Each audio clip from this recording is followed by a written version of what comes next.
show up. That's about it. Clocked in, well. Yeah.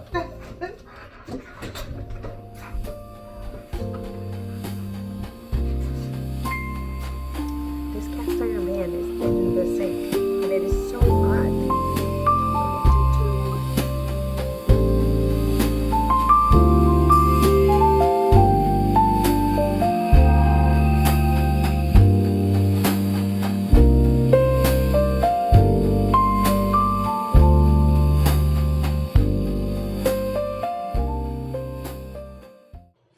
Okay, I just woke up from a little rest. I have been using the task list on the Pomodoro timer, not really the timer, which is funny. I guess it's called Pomofocus now. Yeah, Pomodoro timer. Anyway, but it also says Pomofocus on it, so if you're looking for that, and that's been helpful to keep me on task today, mostly. I got a couple things done. I made the Christmas punch and that's in the freezer. I made the Christmas coffee and that's in the freezer. And I'm going to be making the gravy that goes with the biscuits and gravy, and I'm going to put that in the freezer so it'll be really easy to warm up on Christmas Day. Just put it in the pan and put a little milk in it and stir it together, and it comes back to life really nicely.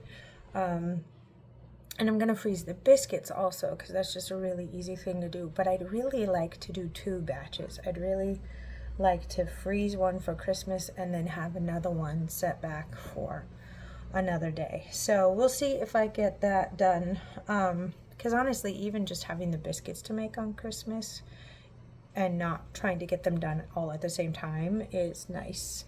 So I really wanted to get those buttonholes done today, but I just don't. The thing is like it takes a bit of bandwidth for me to do. But I guess if I do want to wear it on Christmas Eve, really what I know is the case is that after the buttonholes, if I want to sew down the center of the skirt so it like doesn't open, so it's just like a vest top really, and then the skirt is more open. If I'm gonna do that, I need to be careful how I line it up, and this is often how I work, where I'll just go step, step, step, step, step, and then at the step before the one I know I'm gonna have a problem with, I stop. When really, I could do that step and it would be fine.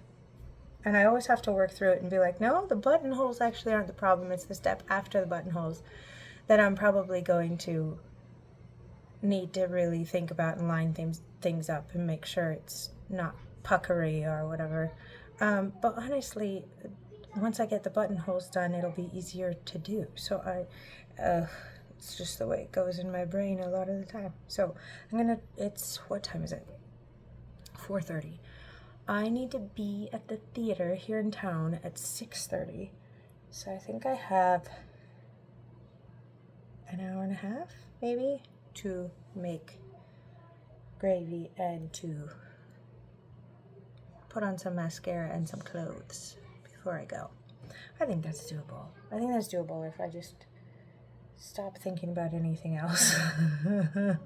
I'm probably gonna watch more of Allie, this little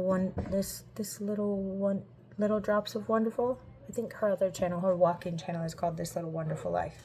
I follow both of them because I like her a lot. And I want more of that content in my life. So I'm probably going to just set that up and make gravy. Make two batches of gravy. And then have one for Christmas Day and one for later, which will mean it'll be a lot more likely that we'll actually have it later.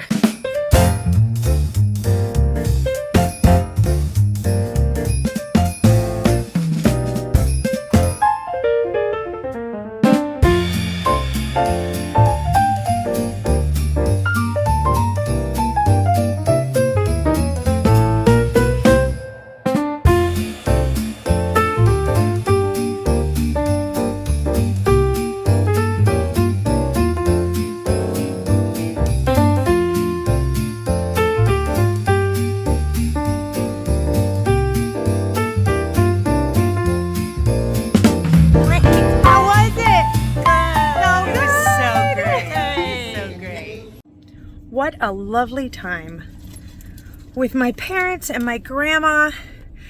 Normally, well, I say normally, we've only done this once before. When we went to see the first Wicked movie, a few of my siblings were able to come, and like, I think at least a couple, I'm trying to remember. Anyway, it was very good. I loved it. Sitting next to my mom just crying about the story is really lovely. And I always Wicked isn't even my favorite show or anything like that, but the music is good, and yeah, it was a very good show. Got pretty far on this sock, I must say. I'm excited to count it up when I get home. I definitely know that I'm past the heel, so that's fun. Who knows, maybe tomorrow. I don't know what I'm doing tomorrow. I have to reassess everything. I've lost all the things. In fact, as I was walking, no, we had sat down already, and I felt my phone ringing, but it was before the show had started. So I answered the phone, and it was the husband saying, "Hey, you left this pan of gravy? Do you want it in the freezer?" I said, "Yes, I did. I put it aside to cool down so it wouldn't melt the Ziploc bag, and then I left." I got ready and left. So thankfully he took care of that, so I didn't get back to gravy that's been all coagulated. Anyway, it's been a lovely evening. It's 9:30, and so in my head there's still more evening left. My head feels much better than it did this afternoon, but I can't be a crazy person because then I'll like feel better tonight and then dive tomorrow. And there's things to do tomorrow. I think I actually have some gathering to do tomorrow. I don't know. We'll talk about it then. Who knows? Maybe I can think of another way. We'll see. But I better get home. Whew, it's chilly out there. I was so happy to share that. I was like, "Grandma, Mom, I got this coat for $10 and it's a wool coat." And they both were so like, "No," it was great. And then as we were walking out, my grandma patted my hood on my back and she goes, "You got this for $10? Like, it's so great. They are wonderful. I know that everyone does not have wonderful parents and grandparents as I do. And that is just, I don't even know what to say about it, because I feel like there are things in the world that are hard that I can't help with. But also, there are so many people who have told me like, "Oh, I wish I had your parents. Oh, I wish I had your mom. I wish I had your dad." And like, I get it. I get it. If I had like the parents of the people who were talking to me, I would also wish I had my parents. I'm also glad I have my parents. And the thing about them is that they're not perfect. They're you know, like me, far from, but they are good, and they really do try. And I would say to anyone who is curious how that works, like, how do you have relationships with your adult children that work? I don't know all the secrets because I don't have adult children. I am the adult child in this case. But the things that I appreciate about them is that they know how to apologize when they are wrong. They ask questions about how they could best love me in different seasons. They show up for me a lot. Whether it's just communicating with me or physically showing up to a thing or helping me manage something with my kids, like rides or experiences with them that are supposed to be fun, and just it's just all like, it's all good communication. So, you know,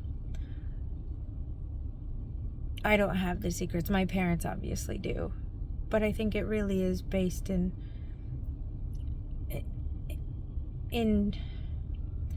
mutual respect and being kind even when you disagree, and knowing that even in conflict, like, there will be another chance to talk. It doesn't have to be like this big dramatic thing every time we talk about something. Like, there will be other chances to talk about it. And if there won't, like, wouldn't you rather the last time wasn't something crazy, you know?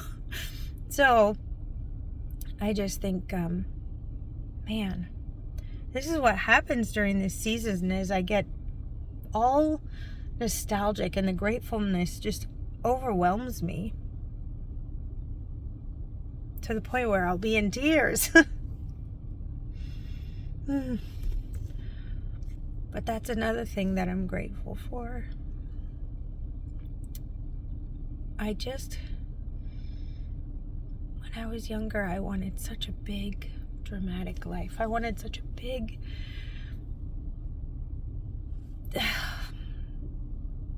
chaotic life. I wanted to go perform in just about anything that would have me. I wanted to literally see my name in lights. I wanted to do it all.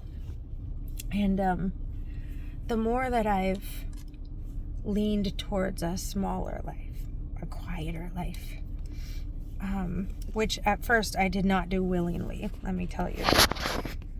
But the more that I have, the happier I've been. I really love my little life. And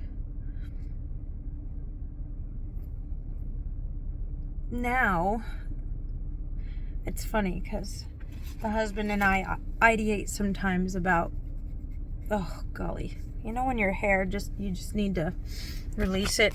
Now the husband and I talk a little bit about, like, we ideate about what we'll do when the kids get older, like how we can participate in their lives but also have adventures of our own and things. And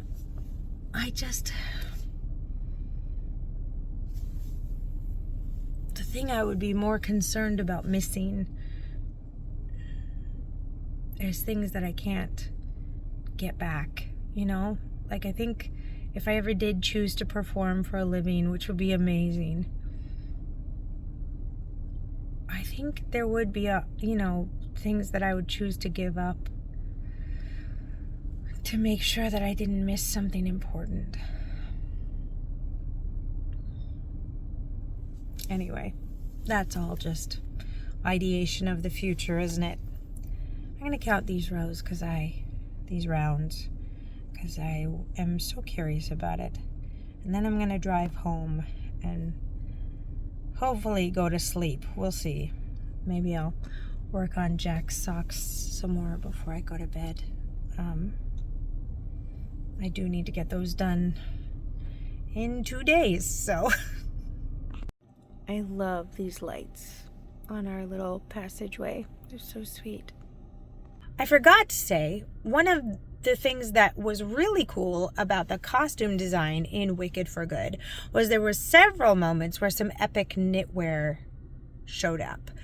Not the least of which is Elphaba's like whole robe, which is supposed to be, her whole vibe is like this tattered thing, but of course everything fits well, and it's really, so some, like, her jacket is frayed and all of that. So when she gets back to her hideaway with Fiyero and she has this robe, and like the back had like these braided cables but like these spaces in between, it almost looked like a Stephen West pattern that someone had like pulled parts out of. It was really cool. And then there was a Munchkin lady who had like this origami scarf on top of, like, buttoned to another like bolero sweater thing of the same color, so it all looked like the same piece. And then there was this little Munchkin girl who has this beautiful multicolored set on. So while we're watching the show, my mom starts this bit with me, and she turns to me and goes, when we see Elphaba's like knit robe thing, she turns to me and she goes, "Oh my gosh, I cannot believe that you knit that for this show." And I just turned and I was like, listen, it was a really big commission and I couldn't talk about it at the time. So now we've started this bit together where every time there's a piece of knitwear that shows up, she like taps my arm and goes, oh, that's lovely. And I'm like, thank you. And it's just really silly.